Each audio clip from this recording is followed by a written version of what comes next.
Hi, my name is Richard Myers, and for the purpose of this video presentation, we'll be discussing leadership, the different styles of leadership, change management, and conflict management. So, with this course and how we handle different things from the organizations that we work in, or for some of our younger students, what the organizations they will work in, we have to look at what are the possibilities of the leaders that they're going to encounter, the change that will inevitably happen to everyone multiple times throughout their careers, and then conflicts that can arise based on that change. So in this presentation overview of my paper, the leadership styles are very important, right? So I chose to focus on 4 different kinds. Like, you've got your basic laissez-faire, you've got your transactional, you got your transformational, and then you got your situational leaderships. There's a lot more different kinds of leadership. You can take an entire class or classes on leadership, right? And then different styles that they can encapsulate. But for the purpose of this, we're going to look at just those 4. Those 4 kind of range from one end to the other. Then there's going to be the change management, right? So how is the leader going to handle that when an organization goes through change? And then, as we know, we don't like change, right? So conflict ensues when the change happens, especially if they're not ready for it or if the leader doesn't propose it correctly. And then how do you manage that? And then in the end, how do you solidify the change so that the conflict doesn't arise again, everybody's happy, and we move forward as the new norm and there is no more change? So for the purposes of the leadership piece, laissez-faire, you've got the type of person that kind of lets things happen. They don't like to get involved. They like to hope for the best and sit back and watch people kind of do their own thing. And they'll manage people, but they don't actually lead anybody. There's a big difference between a manager and a leader, right? Transactional leader, that's somebody that's a little step up from the laissez-faire. They will reward folks for their good work and then, punish people for the poor work. But then there's no real incentive besides hey, I'll get something if I do something. And then you've got transformational. Those are people that are really good with the change management thing.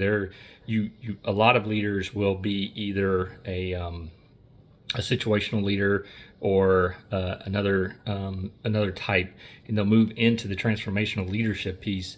They'll change their leadership style during the change management as they help transform the organization from where they were and getting through the change to where they need to be. And then situational leadership is a leader that's able to move about from one leadership style to another based on the situation that they're in. These types of leaders are usually very fluid. They're very good leaders for the most part, and they're able to fit into any situation that the organization finds itself in or comes into, and work with the employees or their subordinates to find the best outcome for everyone, right? So a big part is trying to figure out what kind of leader are you working for, and then understanding how best to change your style to fit them if they're not changing their style to fit you. I've done that many times over my career. Working in the Air Force, a lot of times I would change my work style based on how my leaders were, and that worked best for me, but it doesn't always work for everybody. So then comes the change management, right? So once we know what kind of boss we're working for, or if you are the boss, what kind of boss you are, and how you're going to handle that change management. What I chose for this paper, it's one that I've seen used many times in a changed organization. And it helps. I've seen it be successful if the people believe in it, right? With any change, if you don't have buy-in, it's not going to work, right? You got to get buy-in with your people. This change process is called the Kotter's step. So it's got 8 steps, and it walks through each one and how is it related to the people, is it related to the organization, is it related to the leader, or is it all, right? So you're going to start off with creating a sense of urgency. So that's where you get your buy-in, right? You're going to let people know this is important, and you want them to know it's important and they think it's important. Build a good guiding coalition. That's a core group that's going to assist the leader in building the change. Those people typically are taken from different sections within the organization, so they are representatives for their section so that everybody feels they have buy-in. So one group's not left out while another group is making changes or leading the change for them, and they don't feel like they have a voice. Form a strategy. So that coalition is going to form a strategy based on what the leader wants to do, and then go forth from there. Enlist a volunteer army. So what the group would do with the assistance of the leader is task out additional tasks to the to volunteers that in the organization that want to help. These volunteers will be kind of the spokespeople for the group and for that coalition that has been put together. They go out and they go into their own individual groups where the coalition was formed from, and then they echo what the changes are and why it's good and why the helping that buy-in really get a good ground root and grow, right. Enable action by removing barriers. So that's more from the leader standpoint, right? This is all the time when you're going through a change, you're going to hit roadblocks and it's going to feel like, wow, we just can't do this. Well, it's up to the leader to find ways around that, right? They've got to lead them through those difficult pieces. It's not easy. And if it was, then we wouldn't have this debacle about change management and leadership and all that stuff, right? So a lot of times conflict is going to be your roadblocks. And it's how to manage those, and we'll get to that in a second. Generate short-term wins. You're going to want to capitalize on the wins that you get. So if you have the small wins, add them up because they turn into big ones. Write them down. Celebrate those small wins. Don't let them go by, right? And then you want to sustain your acceleration and institute the change. You want to sustain the acceleration, keep it going, keep people motivated.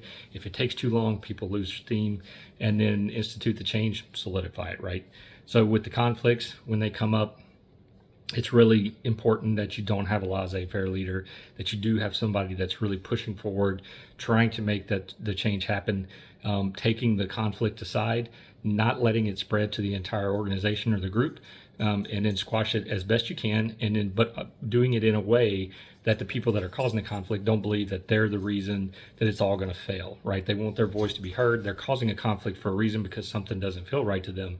So you got to not make them, but you want to help them feel important and find a resolution for the conflict before it becomes something that derails the entire change course from the beginning.